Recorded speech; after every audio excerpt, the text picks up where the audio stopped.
Selamat siang Bapak, perkenalkan nama lengkap saya Yanuarius Dula, mahasiswa Sosiologi semester 6 kelas A, Fakultas Ilmu Sosial dan Ilmu Politik, Universitas Nusa Cendana. Baik Bapak, di video kali ini saya akan mereview tugas pertama Sosiologi Politik, yaitu mereview salah satu buku Sosiologi Politik yang berjudul Intervensi Kemanusiaan Tidak Resmi dalam Politik Dunia.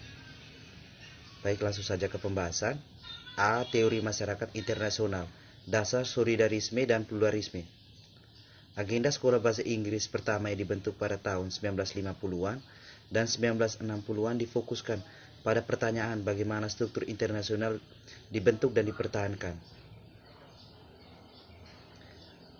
Sekolah Bahasa Inggris saat ini lebih banyak membahas pertanyaan tentang bagaimana keadilan internasional bertindak dengan tataran internasional, dan jika klaim baru atau lama untuk keadilan yang lebih dapat ditegakkan dalam masyarakat internasional.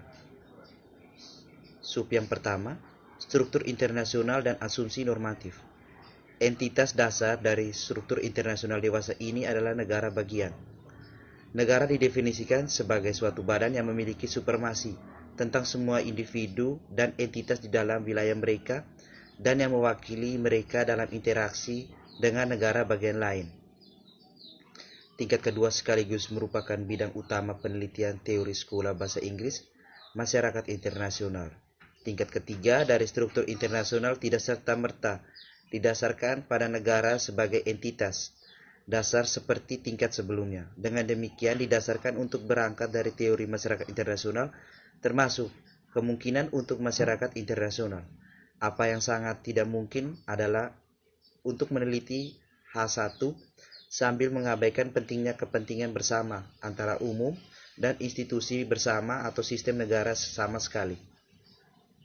Sub yang kedua, teori masyarakat internasional, dasar solidarisme. Landasan teori untuk tesis ini dalam pandangan saya, institusi baru dan solidaris yang diusulkan seperti itu bukanlah institusi fundamental dalam pemahaman bahwa mereka akan ada sepanjang sejarah internasional dan politik dunia, tidak dapat dipahami tanpanya seperti 5 asli Bull.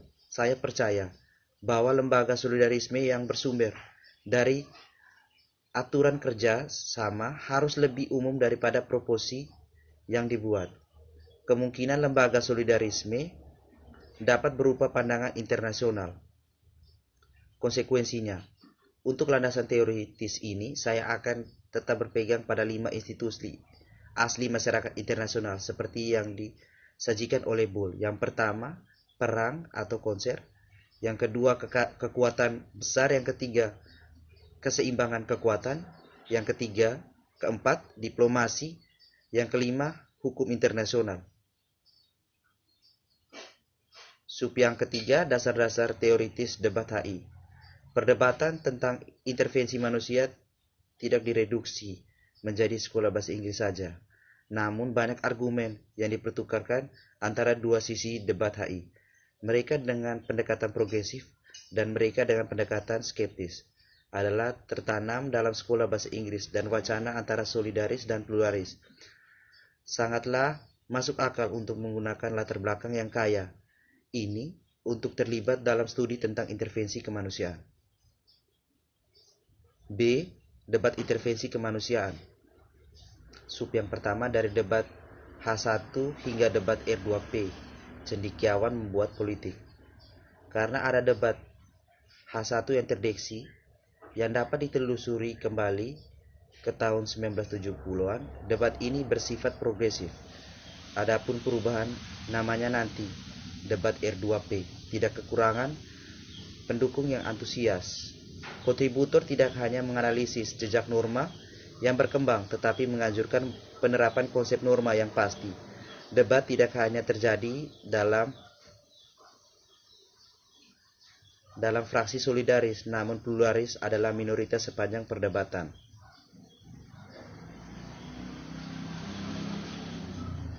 Konsensus atau negara-negara bahwa hak asasi manusia adalah kenyataan, sedangkan konsensus bahwa hak-hak ini berada di luar kedaulatan klasik. Setiap kali ada diskusi tentang pelanggaran hak asasi manusia, Tanggapan klasiknya adalah ini masalah internal, sebuah tanggapan yang sangat jarang di zaman kita. Bahkan 3 kasus yang telah dipertimbangkan dalam debat HI sebagai contohnya. Sub yang kedua, apa itu R2P? Poin krusial menentukan apa itu R2P adalah kaitannya dengan gagasan hak atas intervensi kemanusiaan R2P, sekaligus merupakan kelanjutan dari perdebatan sebelumnya dan puncaknya menjadi satu konsep. Namun pluralis menolak gagasan bahwa tidak bertanggung jawab akan mengarah pada hak umum untuk campur tangan, seperti yang terjadi pada pluralis. Demikian pula bagi negarawan. Sub yang ketiga, membingkai perdebatan intervensi kemanusiaan. Dalam bab ini saya telah menguraikan perdebatan tentang intervensi kemanusiaan sejauh ini. Sumber utamanya adalah sejak 2001, laporan ICIS, Responsibility to Protect. Pemikiran IR yang paling berpengaruh dari perdebatan saat ini dapat diidentifikasikan berada di spektrum solidaris saya. Saya menghitung seperti Edge, Weller dan Weiss, konsep dan laporan R2P menjadi agenda setting dan merubah debat HI. Perdebatan yang sudah normatif dan teoritis sejak awal telah menjadi bagian dari proses politik itu sendiri. Meskipun masyarakat internasional dari sudut pandang hak asasi manusia telah dimajukan secara positif oleh partisipasi akademis ini, perdebatan ini telah kehilangan elemen empiris yang sudah lama dalam perkembangan ini. C. Intervensi kemanusiaan. Definisi non-normatif analitis. Sub yang pertama, apa itu kemanusiaan? Pandangan yang berbeda menurut motivasi dan hasil. Definisi intervensi kemanusiaan ini bersifat anormatif dan analisis. Ini adalah definisi yang rasional dari intervensi kemanusiaan dan bukan definisi yang idealis tentang apa yang seharusnya menjadi intervensi kemanusiaan. Saya menemukan hal ini terkadang dipisahkan secara jelas dalam literatur yang relevan, di mana kriteria teori perang adil klasik atau konsep R2P asli dimasukkan ke dalam definisi yang diberikan. Sub yang kedua, definisi intervensi kemanusiaan. Bab ini telah menunjukkan bahwa debat HI adalah inti yang dari definisi HI yang dimiliki oleh sejumlah besar sarjana dan kemungkinan besar di kedua sisi dalam pluralisme dan juga solidarisme. Namun, saya berpendapat bahwa untuk tesis ini definisi yang lebih luas harus digunakan, atau lebih baik definisi tersebut harus diperluas dengan elemen di tepi perdebatan, yaitu pilihan Tesson dan Weger untuk memasukkan intervensi tanpa motivasi, tetapi dengan bantuan positif berpengaruh pada keadaan darurat kemanusiaan besar-besaran. D. Dampak teorema mengkonkretkan debat solidarisme pluralisme tentang HI. Sub yang pertama, penurunan nilai, yaitu menyalahgunakan motivasi kemanusiaan. Masalah pertama yang muncul bersama dengan intervensi kemanusiaan didasarkan pada inti pemikiran realis. Sebagai itu juga tertanam dalam teori sekolah Inggris, realpolitik atau realpolitik. Realisme menelusuri setiap masalah, setiap keputusan, dan setiap langkah hubungan internasional kembali ke dalam atau ke satu titik kepentingan nasional negara. Nalar bernegara rasional, deit atau realpolitik adalah sumber keputusan yang dibuat dalam politik internasional untuk realis, sekaligus sebagai sumber penting bagi realis, diterjemahkan untuk kemanusiaan. Sub yang kedua, teorema dampak sebagai dasar operasionalisasi. Teorema Dampak pertama yang disajikan dalam bab ini adalah kaskade peluruhan nilai. Di sini saya berpendapat bahwa kemungkinan dampak dari intervensi kemanusiaan yang tidak sah pada masyarakat internasional dimulai dengan dua rute. Ini akan mengarah pada dua langkah, atau langkah kedua pada peningkatan pengalihan di antara negara-negara bagian, munculnya ketidakstabilan, dan dengan demikian aturan hukum yang melemah bertepatan dengan pemikiran atau dengan perkiraan dalam teorema kaskade peluruhan nilai. Saya menetapkan 3 teorema yang ditentukan semuanya dalam teorema gangguan kekuatan besar umum. Munculnya tidak bertanggung jawab yang mengarah bukan ke lebih banyak tetapi lebih sedikit HI. Pencabutan juri internasional yang mengarah ke tidak meyakinkan penilaian atas munculnya keadaan darurat yang masif. Seleksi awal sistematis.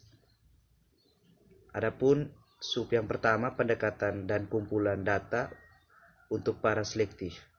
Yang kedua, mengidentifikasi intervensi kemanusiaan, yaitu tugas dari para bab seleksi ini adalah menetapkan kumpulan data yang lengkap dan objektif yang memungkinkan untuk mengidentifikasikan intervensi kemanusiaan ketergantungan pada kasus-kasus yang dibahas dalam intervensi perdebatan kemanusiaan sejauh dipengaruhi bias.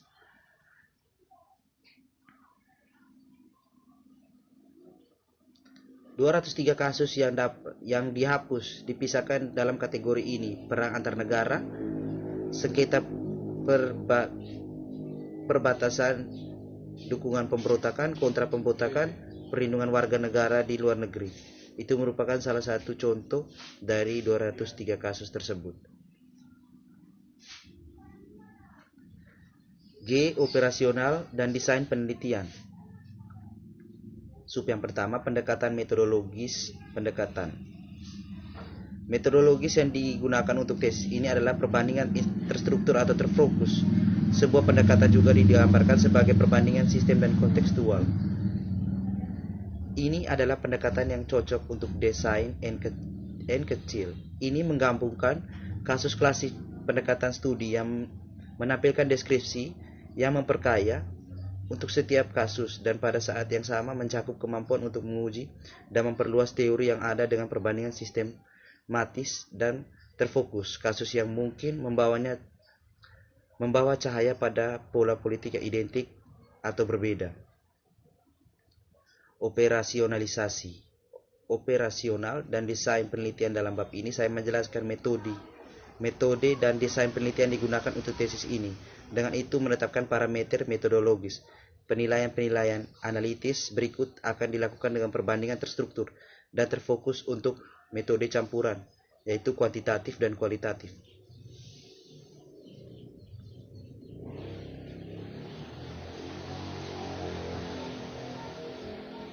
Kedua kerjasama kekuatan yang besar tampaknya stabil dibandingkan kedua kerangka waktu. Dengan demikian, Kosovo tidak memiliki efek mengganggu yang bertahan lama.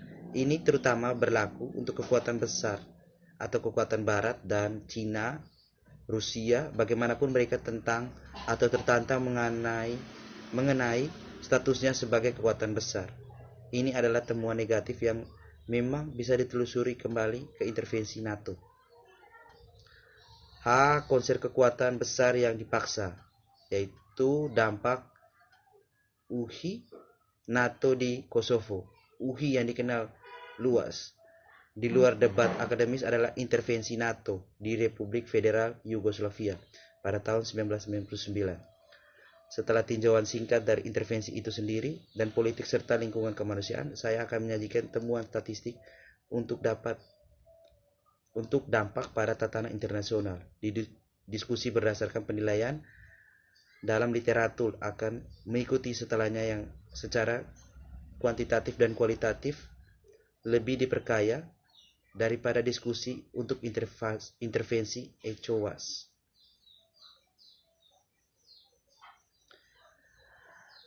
Empat persyaratan untuk dampak UI dan implikasinya. Teori saya tentang dampak intervensi kemanusiaan yang tidak sah menyatakan pertama, ilegalitas hanyalah salah satu dari 4 kondisi dampak. Nyatanya ilegalitas seorang UHI tidak dapat mengikis hukum internasional. Sebuah AHI yang dilakukan secara legal tetapi tidak sah lebih merupakan sumber erosi daripada UHI yang ilegal tetapi sah. Demikian perbandingan antara UHI, ESP yang di Kosovo dan AHI di Libya telah menunjukkan saya berpendapat bahwa legitimasi tanpa legalitas dapat mengarah pada evolusi norma yang positif progresif. Sedangkan legalitas tanpa legitimasi dapat menyebabkan kerusakan norma yang mengikis negatif.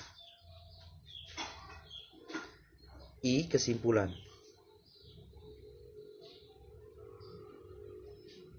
Pendekatan untuk mengikuti. Saya ingin mengidentifikasikan 6 jalur dan pengertian dari tesis ini untuk kemungkinan studi tidak lanjut. 3 hal pertama terkait langsung dengan agenda penelitian tesis ini, memajukan kajian UHI dalam aksi spesifik dan legal-ilegal sebagai motor penggerak evolusi norma secara umum. B. Kajian tentang AHI yang bertepatan dan dampaknya tindak sah hukum untuk kerusakan norma. Akhirnya, entitas pusat dan lembaga studi saya dapat menjadi agenda studi tidak lanjut lainnya. Pertanyaannya adalah bagaimana kekuatan besar beroperasi dan fungsi konsentrasinya pada saat tantangan normatif. Misalnya, tidak hanya dengan menghadapi UHI, tetapi juga dengan mitigasi perubahan iklim. Izinkan saya menjelaskan secara singkat masing-masing dari 6 koheksi tersebut untuk lanjutan. Meski studi ini telah menilai semesta UHI, namun baru dilakukan hingga 2005. Baik Bapak, sekian dari hasil review buku Sosiologi Politik yang berjudul Intervensi Kemanusiaan Tidak Resmi dalam Politik Dunia. Terima kasih Bapak, selamat siang.